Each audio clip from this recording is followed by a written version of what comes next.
ಹೇಳುತ್ತಿರುವ ಬಿಜೆಪಿ ಕೇಂದ್ರ ಸರ್ಕಾರಕ್ಕೆ ಹೇಳಿ ಧಿಕ್ಕಾರ. ಮನುವಾದಿ ಕಾರ್ಪೊರೇಟ್ ಪರವಾದ ಸರ್ವಾಧಿಕಾರವನ್ನು ಹೇಳುತ್ತಿರುವ ಬಿಜೆಪಿ ಕೇಂದ್ರ ಸರ್ಕಾರಕ್ಕೆ ಹೇಳಿ ಧಿಕ್ಕಾರ. ಏನೇ ಬರಲಿ ಏನೇ ಬರಲಿ ಸಿಪಿಐಎಂ ಜಿಂದಾಬಾದ್, ಸಿಪಿಐಎಂ ಜಿಂದಾಬಾದ್, संविधान उड़ियले। आज दिल्ली का जंतर मंतर में स्ट्राइक करने का सरदी सीपीआईएम पार्टी का है।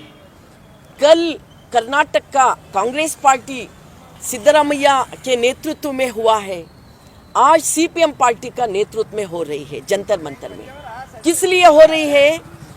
लोग जिस सरकार को चुन के लाए हैं वो सरकार के लोग केंद्र सरकार के खिलाफ की स्ट्राइक कर रही है। क्यों कर रहे हैं? केंद्र सरकार की जो धोरणा है वो इस देश का प्रजाप्रभुत्व व्यवस्था के ऊपर हमला करने का धोरणा है। किस बात के लिए हो रही है?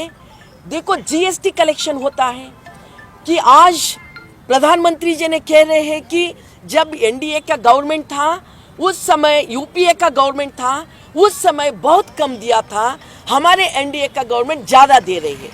कि एक प्रधानमंत्री है, उनके दिमाग में इतना तो अक्ल रहना चाहिए। उस समय जीएसटी कितना कलेक्ट होता था और इस समय जीएसटी कितना कलेक्ट हो रही है, इतना भी अगर उनके दिमाग में अक्ल नहीं है, उन पार्लियामेंट में बात करते हैं कि वो कम देते थे हम ज़्यादा दे रहे हैं। कि अभी अभी हमारे सेक्रेटरी ने इतना अच्छा बताया है कि जितना जीएसटी कलेक्ट हो रही है वो जीएसटी दो हिसाब से इसका दुरुपयोग कर ले रहे हैं। एक है कॉरपोरेट वालों के लिए उन्होंने इस्तेमाल करने के लिए दे रहे हैं, दूसरा उनके जो राज्य है गुजरात है, उत्तर प्रदेश है, कि वहाँ जीएसटी कलेक्शन कम होता है मगर पैसा ज़्यादा दे रहे हैं। कैसा दे रहे हैं? किसके पास से ले रहे हैं? कर्नाटक का पैसा, केरला का पैसा, जो नॉन बीजेपी गवर्नमेंट से, नॉन बीजेपी स्टेट से, कि वहाँ का पैसा उन्होंने उस राज्य को देने का बजाय वो पैसा कॉरपोरेट वालों को दे रहे हैं, उनका लूटी के लिए मार्ग खुला कर रहे हैं। और दूसरा पैसा जो कम दे रहे हैं कि वहाँ उसका इस्तेमाल कर रहे हैं। कि ठीक है, वहाँ का भी हमारे लोग हैं, ये देश तो पूरा हमारा देश है, मगर हमने ये प्रश्न करना चाहते हैं जहाँ नॉन बीजेपी गवर्नमेंट है उनके साथ भेदभाव क्यों कर रहे हैं? वहाँ के लोगों के साथ गद्दारी क्यों कर रहे हैं? यहाँ के लोग भी खाना खा के अच्छा रहना, जिंदगी करना जरूरी है, कि वहाँ के लोग भी अच्छा करना जरूरी है, मगर यहाँ के लोगों को भूखा डालकर कि यहाँ का पैसा लूट करके वहाँ कॉर्पोरेट लोगों को देने का अगर आपका नीति है तो हम धिक्कार कहते हैं। सीपीएम पार्टी सिर्फ जीएसटी के बारे में बात नहीं कर रहे हैं कि जीएसटी का पूरा पैसा हड़प करके कि इस भारत देश का जो फेडरल सिस्टम है उसके ऊपर जो हमला कर रहे हैं, हम इसका खिलाफ भी बात कर रहे हैं। आपका जो भेदभाव की बात है, आपका जो ये डेमोक्रेटिक सिस्टम का नाश करने की बात है, फेडरल सिस्टम का नाश करने की बात है, इसके जगह में आप क्या दे रहे हैं? इसके जगह में आप मनुस्मृति ला रहे हैं, इसके जगह में आप सर्वाधिकार ला रहे हैं, इसके जगह में आप कि प्रजाप्रभुत्व नाश का आपका सिद्धांत थोप रहे हैं। हम इसका कड़ी विरोध कर रहे हैं। देखो, ये देश तो हिंदू, मुस्लिम, सिख, ईसाई, पारसी, बहुजन, लिंगायत, आस्तिक, नास्तिक सभी वालों का देश है, मुट्ठी भर थोड़े लोगों का देश नहीं है।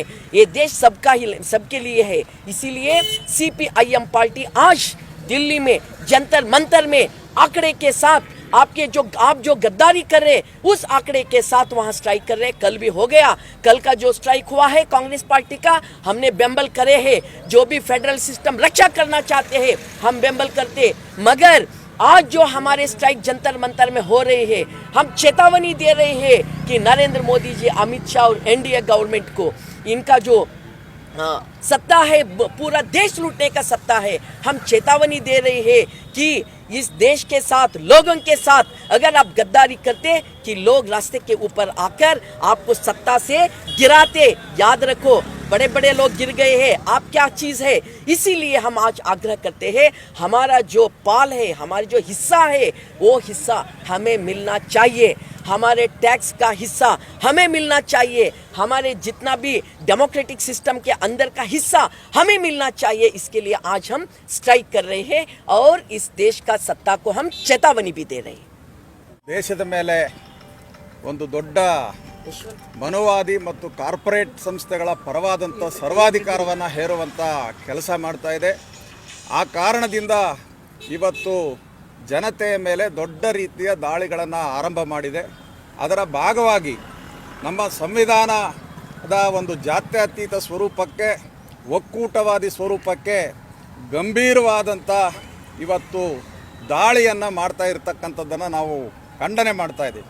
ಸೊ ಇದರ ಭಾಗವಾಗಿ ಇವತ್ತು ರಾಜ್ಯ ಸರ್ಕಾರಗಳಿಗೆ ಯಾವ ಅಧಿಕಾರಗಳನ್ನು ಸಂವಿಧಾನ ಕೊಟ್ಟಿತ್ತು, ಅದು ಸಮವರ್ತಿ ಪಟ್ಟಿಯಲ್ಲಿ ರಾಜ್ಯ ಸರ್ಕಾರಗಳ ಪಟ್ಟಿಯಲ್ಲಿ ಯಾವ ಅಧಿಕಾರಗಳನ್ನು ಕೊಟ್ಟಿತ್ತು ಅವುಗಳನ್ನು ಇವತ್ತು ದುರ್ಬಲಗೊಳಿಸುವಂಥ, ಮೊಟಕು ಮಾಡುವಂಥ ಕೆಲಸವನ್ನು ಕೇಂದ್ರ ಸರ್ಕಾರ ಮಾಡ್ತಾ ಆ ಎಲ್ಲ ಅಧಿಕಾರಗಳನ್ನು ಕೇಂದ್ರ ತನ್ನ ಕೈಯಲ್ಲಿಟ್ಕೊಂಡು ಸರ್ವಾಧಿಕಾರಿ ವರ್ತನೆಯನ್ನು ತೋರ್ತಾ ಇದೆ. ಇದನ್ನು ನಾವು ಬಲವಾಗಿ ಖಂಡನೆ ಮಾಡ್ತಾ ಇದ್ದೀವಿ. ಅದೇ ರೀತಿಯಲ್ಲಿ ರಾಜ್ಯ ಸರ್ಕಾರಗಳಿಗೆ ಸಿಗಬಹುದಾದಂಥ ಸಂಪನ್ಮೂಲಗಳನ್ನು ದುರ್ಬಲಗೊಳಿಸುವಂಥ ಒಂದು ಕೆಲಸವನ್ನು ಕೂಡ ಇದೇ ಸಂದರ್ಭದಲ್ಲಿ ಮಾಡ್ತಾ ಇದೆ. ಇದರಿಂದಾಗಿ ರಾಜ್ಯ ಸರ್ಕಾರಗಳು ಇವತ್ತು ಮುನ್ಸಿಪಾಲಿಟಿಗಳ ಮಟ್ಟಕ್ಕೆ ಇಳಿಯುವಂಥ ಪರಿಸ್ಥಿತಿ ಬರ್ತಾ ಇದೆ. ಕೇಂದ್ರ ಸರ್ಕಾರದ ಜೊತೆಯಲ್ಲಿ ಹೋಗಿ ಇವತ್ತು ಬೇಡಬೇಕಾದಂಥ ಭಿಕ್ಷೆ ಬೇಡ್ತಕ್ಕಂಥ ಒಂದು ಪರಿಸ್ಥಿತಿಗೆ ರಾಜ್ಯಗಳನ್ನು ದೂಡಿ ಇವತ್ತು ಸರ್ವಾಧಿಕಾರವನ್ನು ದೇಶದ ಮೇಲೆ ಹೇರುವಂಥ ಒಂದು ಕೆಲಸವನ್ನು ಮಾಡ್ತಾ ಇದೆ.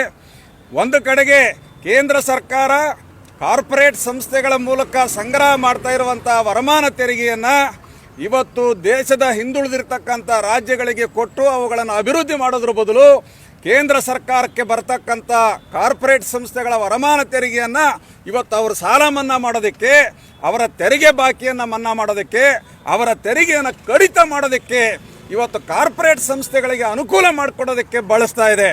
ಅದೇ ರೀತಿಯಲ್ಲಿ ಯಾವ ರಾಜ್ಯ ಸರ್ಕಾರಗಳಿಗೆ ಸಮಾನವಾದಂಥ ಒಂದು ಎಂಥ ತೆರಿಗೆ ಪಾಲನ್ನು ಕೊಡಬೇಕಾಗಿತ್ತು, ಆ ತೆರಿಗೆ ಪಾಲಿನಲ್ಲಿ ವಿರೋಧ ಪಕ್ಷಗಳು ಎಲ್ಲೆಲ್ಲಿ ಆಡಳಿತ ಮಾಡ್ತಾ ಇದ್ದಾವೆ ಅಂಥ ವಿರೋಧ ಪಕ್ಷಗಳ ಆಡಳಿತವನ್ನು ದುರ್ಬಲಗೊಳಿಸೋದಕ್ಕೆ, ಅಲ್ಲಿನ ರಾಜ್ಯ ಸರ್ಕಾರಗಳನ್ನು ದುರ್ಬಲಗೊಳಿಸೋದಕ್ಕೆ ಆ ಒಂದು ತೆರಿಗೆ ಪಾಲನ್ನು ಅವರಿಗೆ ಸಮಾನವಾಗಿ ಕೊಡದೇನೆ ಅದನ್ನು ದೇಶದ ಹಿಂದುಳಿದಂಥ ಪ್ರದೇಶಗಳಿಗೆ ಕೊಡ್ತಾ ಇದ್ದೀವಿ ಅಂಥೇಳಿ ಉತ್ತರ ದಕ್ಷಿಣ ಅಂತಕ್ಕಂಥ ಒಂದು ಭೇದವನ್ನು ಉಂಟು ಮಾಡಿ ಇವತ್ತು ಉತ್ತರ ದಕ್ಷಿಣದ ಕಲಹವನ್ನು ಉಂಟು ಮಾಡುವಂಥ ಕೆಲಸವನ್ನು ಇವತ್ತು BJP ನೇತೃತ್ವದ ಕೇಂದ್ರ ಸರ್ಕಾರ ಮಾಡ್ತಾ ಇದೆ.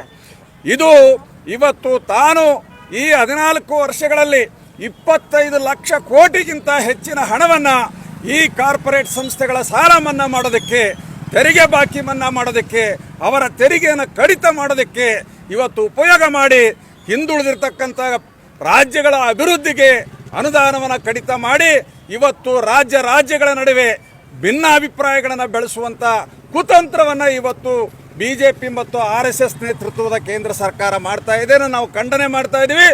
ರಾಜ್ಯ ಸರ್ಕಾರಗಳಿಗೆ ಇವತ್ತು ಸಮಾನವಾದಂಥ ತೆರಿಗೆಯಲ್ಲಿ ಪಾಲು ಸಿಗಬೇಕು, ರಾಜ್ಯಗಳು ಕೂಡ ಅಭಿವೃದ್ಧಿ ಆಗಬೇಕು.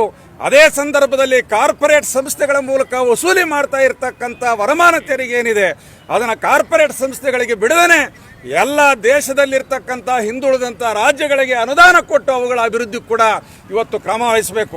ರಾಜ್ಯ ಸರ್ಕಾರಗಳಿಗೆ ಏನು ಸೆಸ್, ಎಲ್ಲ ತೆರಿಗೆಗಳಲ್ಲಿ ಸೆಸ್ ಅಂತ ಏನಾಗ್ತಾ ಇದ್ದೀರಿ, ಅದೇ ರೀತಿಯಲ್ಲಿ ಉಪ ತೆರಿಗೆ ಅಂತ ಏನಾಗ್ತಾ ಇದ್ದೀರಿ, ಆ ಎರಡೂ ತೆರಿಗೆಗಳು ಕೇಂದ್ರ ಸರ್ಕಾರಕ್ಕೆ ಬರ್ತದೆ. ಆ ಹಣವನ್ನು ಹಿಂದುಳಿದಂಥ ರಾಜ್ಯಗಳಿಗೆ ಕೊಟ್ಟು ಅಭಿವೃದ್ಧಿ ಮಾಡೋದಕ್ಕೆ ನೀವು ಬಳಸಬೇಕು. ಅದನ್ನು ಮಾಡದೇ ಇವತ್ತು ಆ ಹಣವನ್ನು ಕಾರ್ಪೊರೇಟ್ ಕಂಪನಿಗಳ ಲೂಟಿಗೆ ಬಿಟ್ಟುಕೊಟ್ಟು ಇವತ್ತು ರಾಜ್ಯಗಳ ಮೇಲೆ ಭೇದವನ್ನು ಉಂಟು ಮಾಡುವಂಥ ಕೆಲಸವನ್ನು ನಾವು ಕಂಡೆಮ್ ಮಾಡ್ತಾ ಇದ್ದೀವಿ. ಅದರಲ್ಲೂ ಕೂಡ ವಿರೋಧ ಪಕ್ಷಗಳ ಆಡಳಿತ ಮಾಡ್ತಕ್ಕಂಥ ರಾಜ್ಯ ಸರ್ಕಾರಗಳ ಮೇಲೆ ಕೇವಲ ಅಧಿಕಾರ ದುರುಪಯೋಗ ಮಾಡಿ CBI ದಾಳಿ ಮಾಡ್ತಕ್ಕಂಥದ್ದು, ರಾಜ್ಯಪಾಲರ ಆ ಒಂದು ಅಧಿಕಾರವನ್ನು ಹಸ್ತಕ್ಷೇಪ ಮಾಡಿ ಅವುಗಳನ್ನು ದುರ್ಬಲಗೊಳಿಸುವಂಥ ಕೆಲಸವನ್ನು ಮಾಡ್ತಾ ಇದೆ. ಅಂದರೆ ಅಧಿಕಾರ ದುರುಪಯೋಗ ಮಾಡಿ ವಿರೋಧ ಪಕ್ಷಗಳ ಆಡಳಿತದಲ್ಲಿರ್ತಕ್ಕಂಥ ಸರ್ಕಾರಗಳನ್ನು ಬೆದರಿಸುವಂಥ ಕೆಲಸ ಕೂಡ ಮಾಡ್ತಾ ಇದೆ. ಇದನ್ನು ನಾವು ಕಂಡೆಮ್ ಮಾಡ್ತೀವಿ. ಇದು ನಮ್ಮ ಸಂವಿಧಾನ ಇವತ್ತು ನಮ್ಮ ದೇಶದಲ್ಲಿ ಏನು ಒಕ್ಕೂಟವಾದಿ ಸ್ವರೂಪ ಅದು ಬೆಳಿಬೇಕು ಅಂತೇಳಿ ಆಶಯ ಇಟ್ಕೊಂಡು ಆ ಒಂದು ವ್ಯವಸ್ಥೆಯನ್ನು ಮಾಡಿದೆ. ಒಂದು ಜಾತ್ಯತೀತ ವ್ಯವಸ್ಥೆ ಬಲಗೊಳ್ಳಬೇಕು ಅಂತೇಳಿ ಆಸೆ ಇಟ್ಕೊಂಡು ಅದನ್ನು ಸಂವಿಧಾನದಲ್ಲಿ ಅಳವಡಿಸಿಕೊಳ್ಳಲಾಗಿದೆ. ಆ ಎರಡರ ವಿರುದ್ಧ ಕೂಡ ಇವತ್ತು ಕೇಂದ್ರ ಸರ್ಕಾರ ಕೇವಲ ಮನುವಾದಕ್ಕೋಸ್ಕರ ಕೇವಲ ಕಾರ್ಪೊರೇಟ್ ಸಂಸ್ಥೆಗಳ ಸರ್ವಾಧಿಕಾರಕ್ಕೋಸ್ಕರ ಈ ರೀತಿಯ ಒಂದು ಕೆಲಸವನ್ನು ಮಾಡ್ತಾ ಇದೆ. ಅದನ್ನು ನಿಲ್ಲಿಸಬೇಕು ಅಂತೇಳಿ ನಾವು ಒತ್ತಾಯ ಮಾಡ್ತಾ ಇದ್ದೀವಿ.